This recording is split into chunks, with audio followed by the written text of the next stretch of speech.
Hello, everyone. Welcome back to episode 14. I think it's 14. I think it's 15. Is it? No, 14. 14, I'm right. Oh. Yeah. Thank you so much for being back here with us. We really appreciate it. We're excited for this episode. We're pretty excited for every episode because it feels like there's always something to talk about. It's Canadian real estate. Yeah. He's something to There's say. always something. Canadians love their real estate. So anyways, let's just hop right into topic number one. So we're a little bit behind on this one, but inflation did fall. But there's some good metrics that I want to kind of go over, get your insight on as well and see what you think about it. So headline inflation dropped like a stone in the month of May, now down to 3.4%. Mortgage interest costs surged 30% and remains the largest contributor to the year-over-year CPI increase. If you strip out self-inflicted mortgage interest cost, and CPI sits at 2.5% in May, back within the Bank of Canada's control range of 1 to 3%.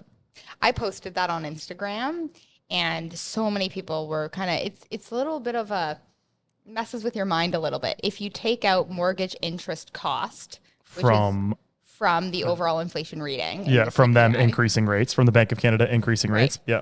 Then our inflation is back down to 2.5%. So they increased rates, which makes mortgage interest cost go up. Yeah. But if you take that out, we're at 2.5%. So doesn't that mess with your mind a little bit? It's a little bit of an oxymoron in this sense, but also if we didn't raise rates and money was still cheap, I think inflation would be still above 5%. Yeah. Right? Yeah. Okay. Yeah. It is still a little bit of a... Definitely raising rates historically kills inflation. Yeah. Well, remember we said we were going to talk about the countries that keep money very cheap and don't have much inflation. We haven't gotten to that yet, but we're going to. I've been trying to dive into it because I actually want to see the correlation. Yes, we've seen it come down as interest rates have gone up, but I want to see if that is the absolute and only solution, because that's Canada's solution, right? Inflation is high, let's raise rates. But then there's these countries that didn't have to do that. Supposedly, again, this is something that I really want to dive further into. And then they spend that time and money elsewhere on different solutions and kind of see how that economy is doing. Like, is this the only solution to get inflation back down? Yeah. Really? Yeah. Yes, make money more expensive, your inflation's going to come down. But I feel like Canada's focus is solely and utterly on the cost of money. Yeah, which they did a terrible job of during COVID, giving everyone money. Right. You know what? I actually wanted to talk a little bit about that because I have debates with my dad a lot. Okay. So he has been conservative his entire life. Okay. And now with Pierre Poilievre and Justin Trudeau being like the two people going back and forth, he listens to the debates. I listen to the debates. He's not a supporter of Justin Trudeau, but he doesn't like the really so right wing type of conversation that Pierre brings up and makes for a lot of hate and that kind of thing, which I agree with him on that. But he was saying, well, what could Justin Trudeau I want to back up here for a second. I'm not standing up for Justin Trudeau. I'm about to get hate mail on the Instagram. That's not what I'm doing. But I do want to express the points that I heard that kind of made sense. He said, what should he have done when Canadians were desperate? A lot of people lost their job. If you give people a reason to be desperate things start happening. And then that's why you look at there's more crime in other countries, because they allow their bottom social groups to be more desperate. Okay. What should he have done? And then he really related it back to the war. So as soon as Russia and Ukraine, the supply chain shut down. So Russia, we stopped buying their gas and oil. So that created surges in prices. The supply chain, everything rose because of the war. Now there's still some countries like China, and I think there was a couple others that buy Russian oil and gas, and their inflation's low. Yeah. What are your thoughts on that? What should he have done? Because it's a huge blanket statement. What was his back against the wall? But some things that we should have done was we shouldn't have been giving all these kids checks. What? Okay. So what should you have done? So if you were there was university students, especially being from Oakville. Yeah. They were living in these $1 million homes, getting $1,500 a month. Why would they go get a summer job? You're never going to. It's free money. Think about you coming home from university. What are you going to make $2,500 a month? Maybe working a landscape job, or the government's willing to give you $1,500 a month. CERB, is that what you're talking through about? CERB, yeah. But you can't get a summer job because everything was shut down. No, but landscaping you could still do. Like there was still options that you could go out and do. But why would you? Like I had a friend of mine, his kids wouldn't work, and he was so frustrated with it because as soon as they went to work, they couldn't get the CERB check. So why would they go to work when they could sit at home and do nothing and still make $1,500 a month? So there's that. Okay. Prisoners were getting a CERB check. What? You were in prison getting CERB check? Yes. No way. Yep. And then you said, what could we have done? We could have produced our own oil and gas. I still believe that is a huge resource that Canada is dropping the ball 100%. Mm-hmm. What's that guy's name that is on Dragon's Den? I'm forgetting it right now. Is it Kevin O'Leary? Kevin O'Leary. Yeah. I like Kevin O'Leary. I do too. Everyone thinks that he's like this asshole, and he's very smart. But he's smart. Very you know, it's like, and there's other people that I follow that are just straight to the point and cutthroat, and people don't like them because they don't like to see the truth in front of them. So they immediately disregard them and say, he's an asshole. But some of the points he was saying about Canada's reserves of our oil and gas and how we're completely not utilizing it is a huge mistake. And then he dove deeper into it. So I think if anyone's interested in that, Kevin O'Leary is actually and lithium too. Like lithium is made for electric cars, which a lot of people believe is the future. And Canada has lithium, and we haven't mined a single. When I last looked into this, we haven't mined a single ounce of single lithium. ounce. Yeah, nothing. So nothing has been mined. Justin Trudeau's reasoning behind that is because of environmental the environment. Yeah, but you're still but then to import oil and gas from a dictatorship country, how does that make it any better for the environment? I guess I know is the question. Well, we're not importing from Russia anymore, and but isn't like Saudi Arabia we import from too, which is they don't have great women's rights. They don't. You're right. So why not just produce it here, put paychecks here for Canadians, you know, have Alberta grow. Like Danielle Smith is like the premier out in Alberta, and she fights a lot with Justin Trudeau, saying I will not back down from our oil and gas. We have the cleanest oil and gas in the world. Eventually going to happen. So it's Justin Trudeau not allowing it because of the energy. The effects of the carbon, whatever it is that he says, it's eventually going to happen. He's going to lose power, and it's like this buildup of this is our solution. But I mean, he has a reason for wanting to protect the environment. For sure, and there's so many people. I agree. I agree. We have to obviously protect the environment, but it just feels like even like ESG, like this, you know, you can invest in ESG, like. Even a company like Tesla isn't even on some of these like ESG top companies, but then there's oil companies that are on there. Yeah. So you have this like literally the Tesla, you know, if you hate Elon or not, doesn't matter. Like Tesla's changed the game for electric cars. It completely, no one believed in electric cars. Elon made it happen. Now there's tons of Teslas out there, and not just Teslas. There's so many other cars too that are out there. Cortez drives a Tesla. I do drive a Tesla, but I'm not a Tesla fanboy. I was like, I feel a Tesla fan. I feel like I was forced to get a Tesla, and because it was because during COVID, I got in a car accident. Someone rear-ended me. Okay. And you know, during COVID, trying to get a car was impossible. And what do you need when you're a realtor? You need a car. So the only car that I could get in 3 weeks was a Tesla. I would have thought that it was the opposite, because I actually wanted a Tesla before I got my gas guzzler. Yeah, gas guzzler. And it was the longest wait. Yeah. So it's interesting that it was flipped back then. And I guess it was flipped. Teslas are more cooler these days. Okay, let's go back to the inflation thing before we went on that tangent about. But it was a good tangent. I liked it. Okay, so let's go back to this here. So this is what I really wanted to highlight. So stress is building, and only 1/3 of mortgage holders have seen a monthly payment increase. That's because there's still a large chunk of borrowers with very low fixed rate mortgages. The clock is ticking though. Borrowers who enjoyed a record low mortgage rate in 2020 and 2021 are set to renew in the years ahead. In 2024, there's an estimated $331 billion of fixed rate mortgages coming for renewal, and $352 billion in 2025. I'm talking billions of dollars are coming renewed. So you had a 1.5% interest rate. Okay, if you look in 20, though. Let's hang take on. average. 1.5 you is look, low. You look, but I'm just saying they have to renew. So you look in 2024. What's the rate's going to be if we're lucky? 5%. In 2024. You have to renew. We're almost in 2024. Yeah, I know, but we're 6 months away. 7.75 now. No, if you want to get a 5-year fixed. Yeah. it's about 5.7 right now. Oh yeah, okay. And that's okay, that's the cheapest rate you're going to get right now. Yeah. Okay, so 5%. So let's say you're lucky. So that means that the Bank of Canada rate has to come down for somebody to be able to get a 5% rate, just so everyone knows. Everyone's clear. So you have 331 billion estimated coming due. We're at 1.5. Yeah. Now we're at 5. That's a little scary. We should do the math on that. Yeah. Like there is some good things, like say you had 5 years or 3 years of pay down.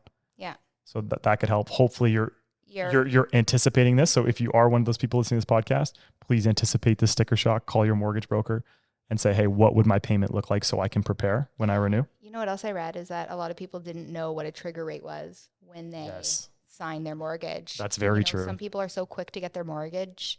And even me, when I bought my first house, it was 30 pages and I was just DocuSign. You know, you're so excited to buy that first house. You're buying the payment. This is my payment for the next foreseeable future. I love my new house. I can't wait to furniture shop. But then in that fine print, what is a trigger rate? And let's explain that. What happens at renewal? We should explain that. And there's all these other things that I think a lot of Canadians weren't prepared for. Yeah. And now it's becoming a huge shock to the system. Yeah. But then also people that didn't understand what it even was. People got educated quickly.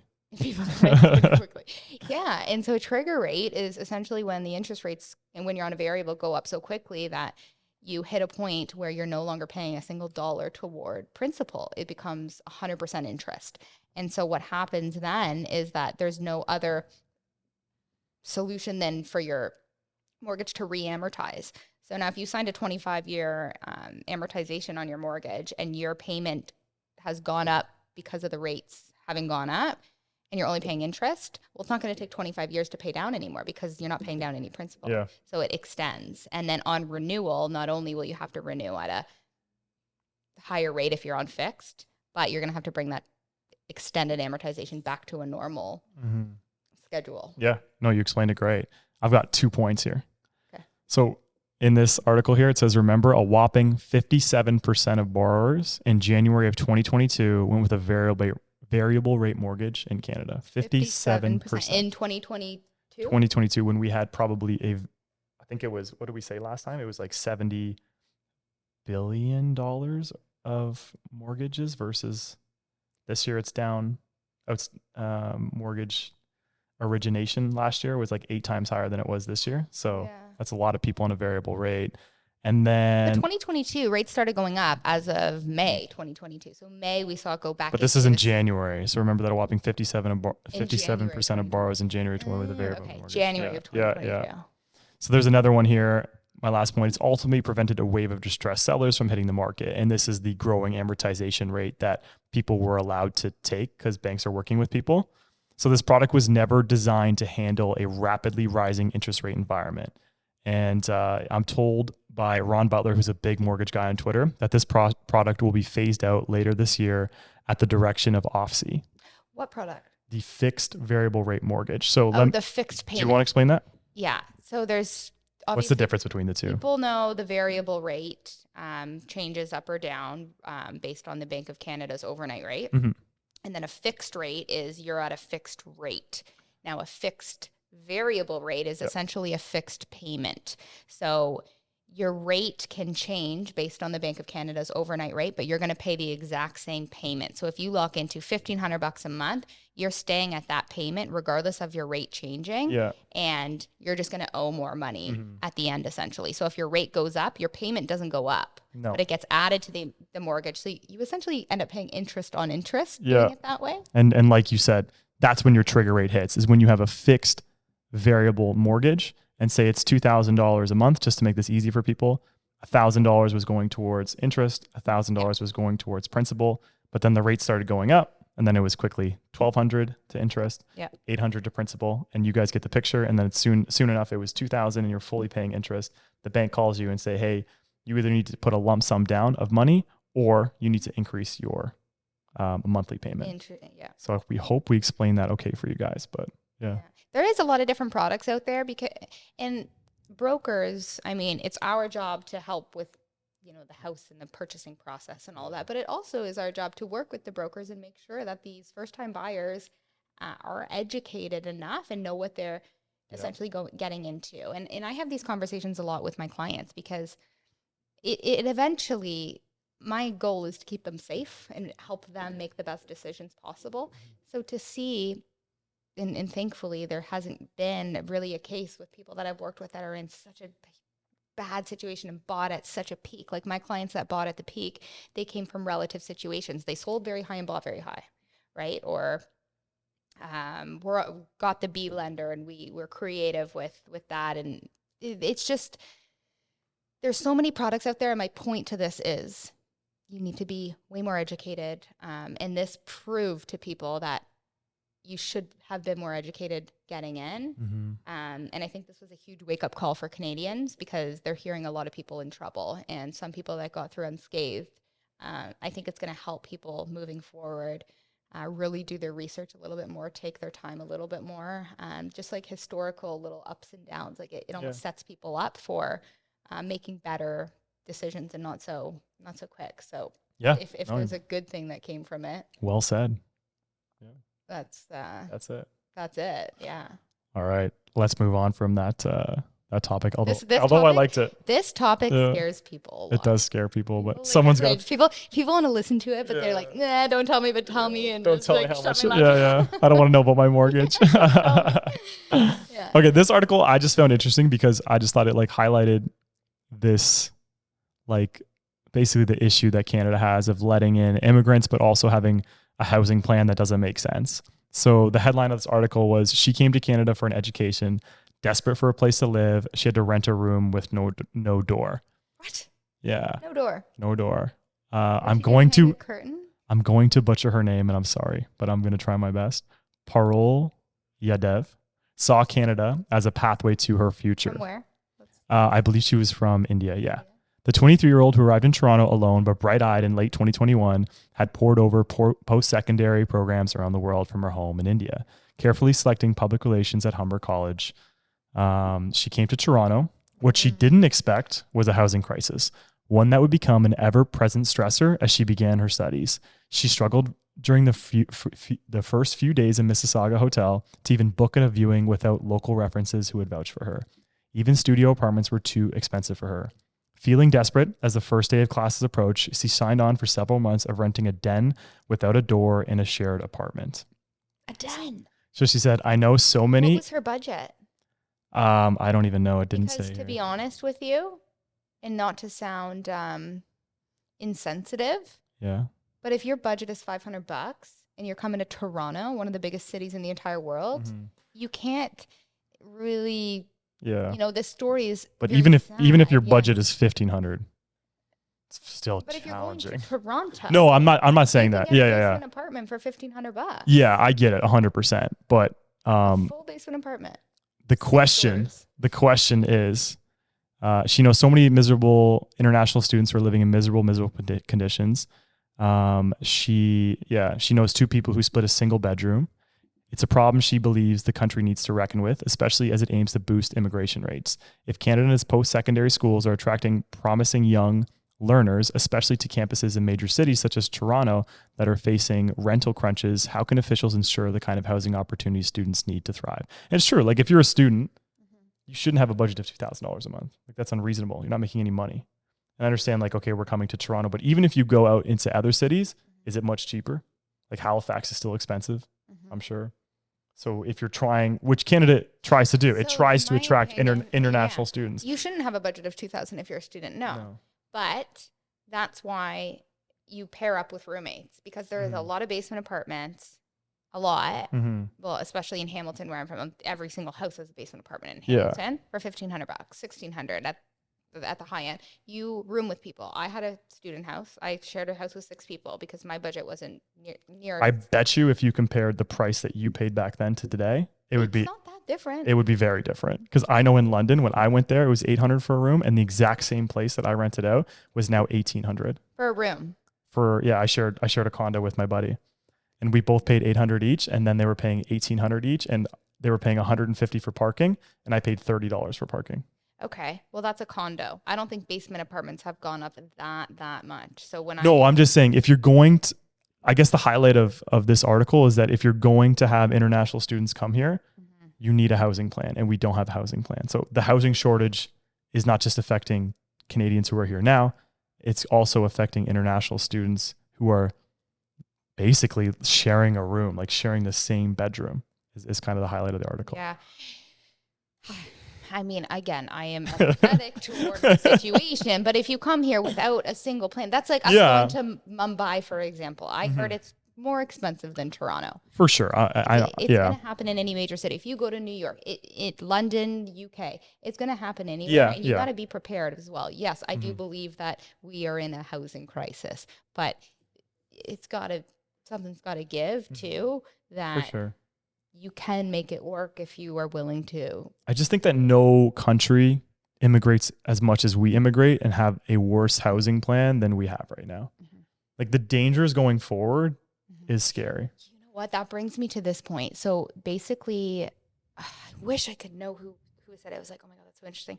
He was saying that people are, essentially in Canada, owning a house is going to be a commodity that only a certain few for the rich, and then there's just going to be a difference. So it's no longer going to be, oh, can I afford a house? It's just going to be too expensive that a normal salary or a normal person is just never going to own. So it's just going to be a commodity like other things that only rich people have, no longer something that you can aspire to. It's just going to be something only for the highest class of people. Which is such an interesting, I wish I could quote him word for word, because he said it more in a way that makes you think like, wow, that if it trends this way, that's so interesting. Yeah. And you just got to think in 20 years from now, if we don't catch up, we need something like 450,000 houses per year just to catch up to the level of people we're bringing into Toronto. Oh, I think it's like even just in Ontario. Yeah. That's not Canada even, no. We need 1.6 million houses in like 10 years or something like that. And so if we don't catch up and houses continue on the trajectory that they are, there's going to be a huge discrepancy. Yeah. Yeah. Especially between, I don't want to say the rich and the poor, but maybe the upper class and the lower class. I was trying to say in a more socially acceptable way, but yeah, no, that is a scary thing. And then it kind of like leads into my topic 3. Do you want to read this one? What is it? Let's see topic 3 right there. Okay, what do we got here? Amidst a historic housing crisis, Canada's ability to build quickly is both the question and the answer. Pretty good headline. First, on June 9th, the Bank of Canada raised its key lending rate to 4.75%, the highest level in 22 years. 7 days later, on June 16th, the country's population surpassed 40 million people, having grown by more than 1 million over the past year.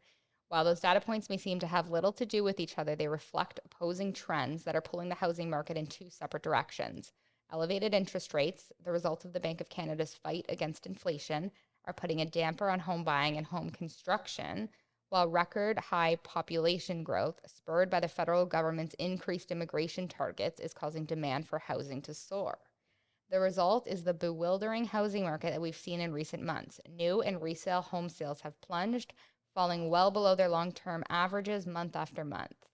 But prices have barely budged from the astronomical levels they rose to during the pandemic.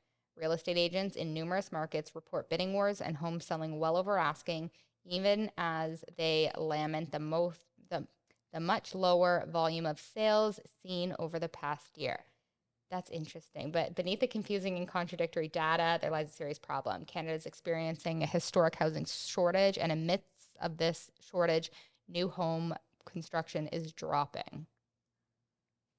Okay, lastly, CMHC shows urban housing starts dropped 24% from April to May on a seasonally adjusted basis.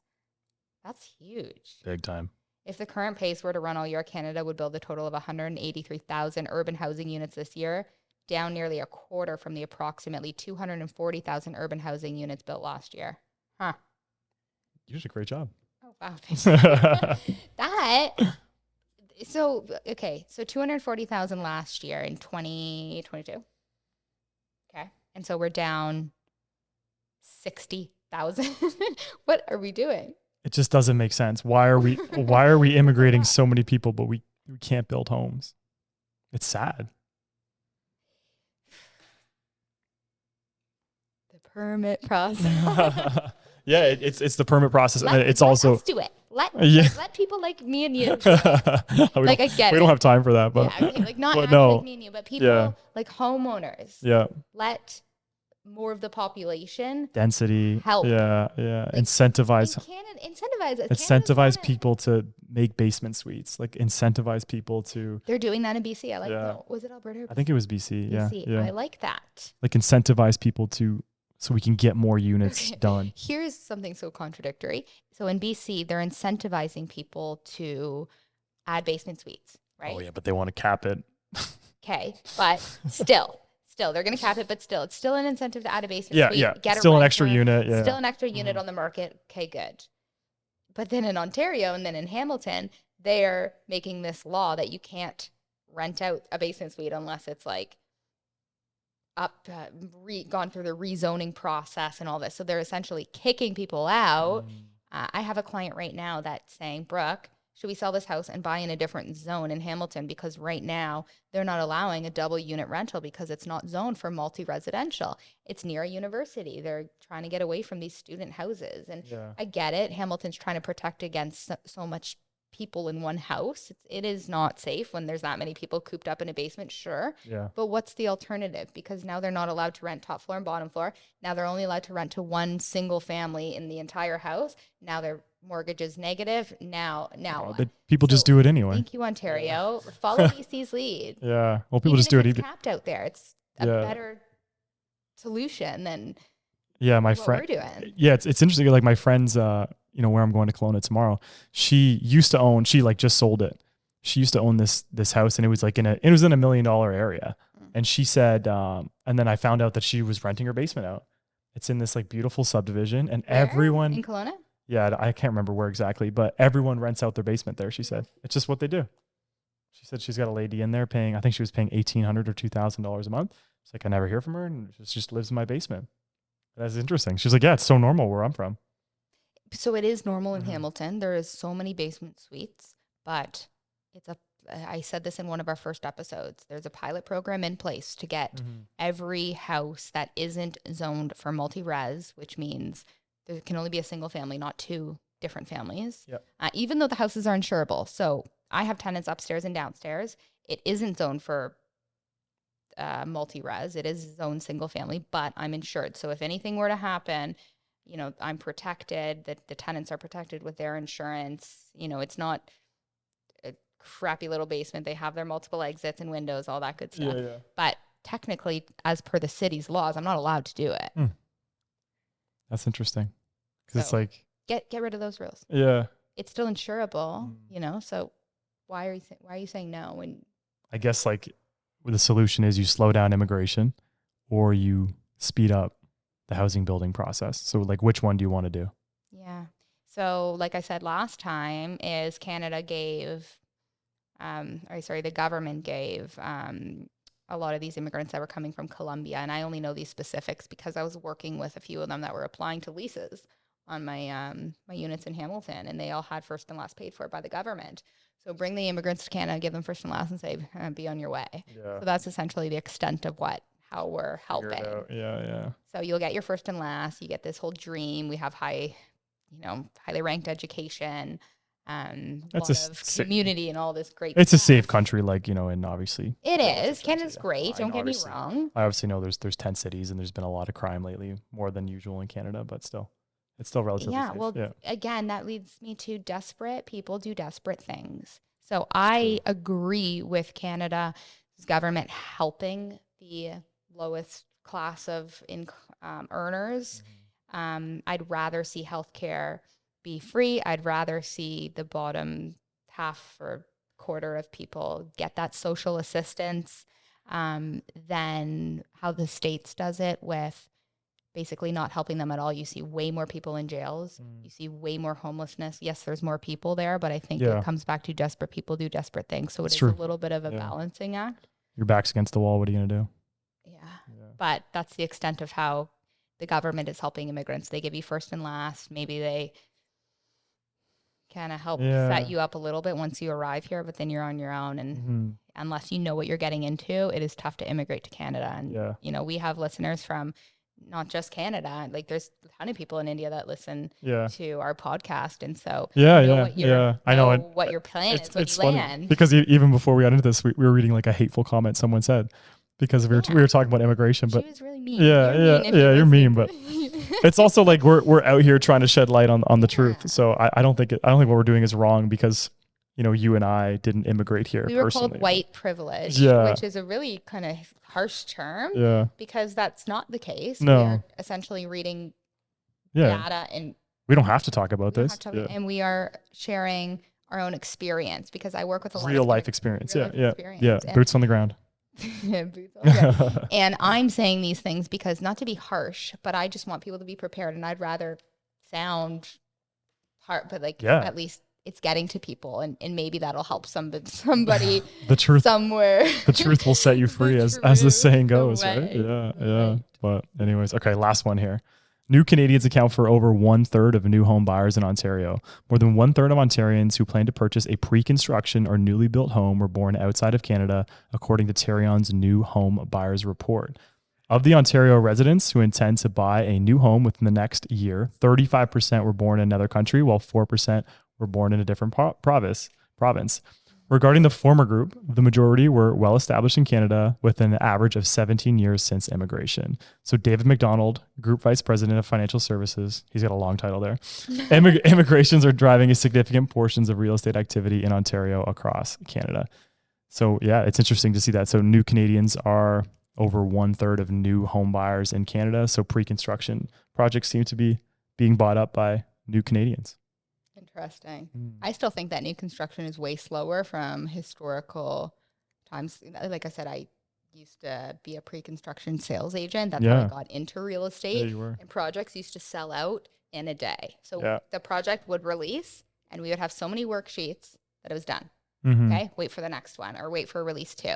There's still projects that I see that have been advertised 6 months ago and there's still units left. I think they're so expensive, and obviously builders want to make the best amount of money they can and the best margins they can, but they're so expensive because it's so expensive to build. Yeah, true. Like it's so hard to build. Like even if you want like your backyard done, it is. It's like $250K. Like I hear these quotes and like I'm like, oh my God, like $250,000 to get the backyard done, which people were doing during COVID because they would just get a HELOC at 1% and just. Oh man, your pool. The pool joke, that was a good one. Your pool flushed you or something, Your new pool flushed you. So bad. It's so insensitive. It is. But it's interesting to see that new Canadians are like really into pre-con, and I wonder why. Well, the government makes over half or something. So the land, the permits, the 30%, the tax, the inspections, the everything. The government is making way more than the developers are, period. Yeah. So now if you allow private developers to build and you don't tax them to the point where they cannot profit unless their price is at a certain level, which then makes it unattainable for our Canadians.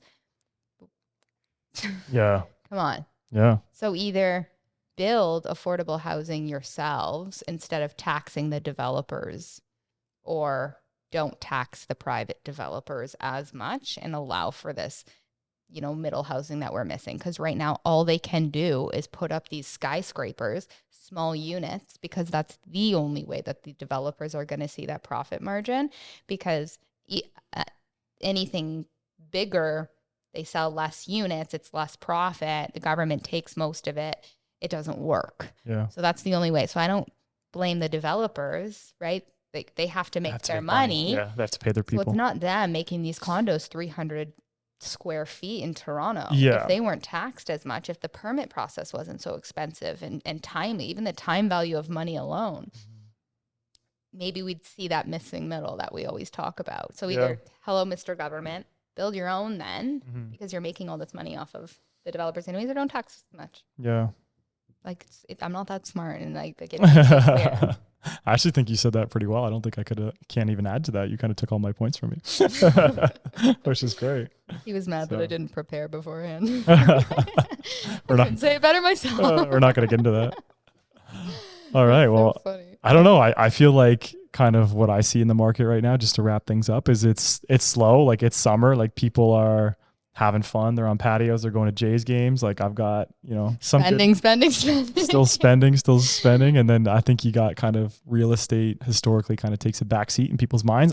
There's still transactions going on. Don't get me wrong. But with that recent rate hike and, probably another one coming down the pipeline in July here, I think we're going to see the market kind of slow down maybe into the fall. But right now it's definitely slower. I don't think there's as many showings. And, definitely not. So, okay. And I'll talk about my market. So Halton and Hamilton, a lot of the middle prices. So when I say middle prices in these areas, I'm talking about 600K to 800K. Okay. Those are just dead. Okay. Anything below 600 seems to be moving. I think that's the more affordable. If you're the first time buyer, a lot of people are coming to Hamilton because that's where you can get the detached house for under $1 million, right? So those are. It's funny how we think 500K is cheap now, but anyways. Yeah, no, it's true. Yeah. And then I think over 800K, you're coming from another house. Yeah. So you've got some equity built up. You've got some equity, so your down payment's going to be higher. But that 600 to 800 during the pandemic, that was like the sweet spot for the first time buyers. That was like 20 offers, 20 plus 20 offers. Yeah. Now we can't afford that as a first time buyer, 600 to 800. So if you're a first time buyer, you're under 600, but then 600 to 800 isn't where you'd upgrade or really, do that change. If you're already in the market, it's usually over 800, and then you move as your family grows, whatever the case may be. So I'm finding between that price point is really slow.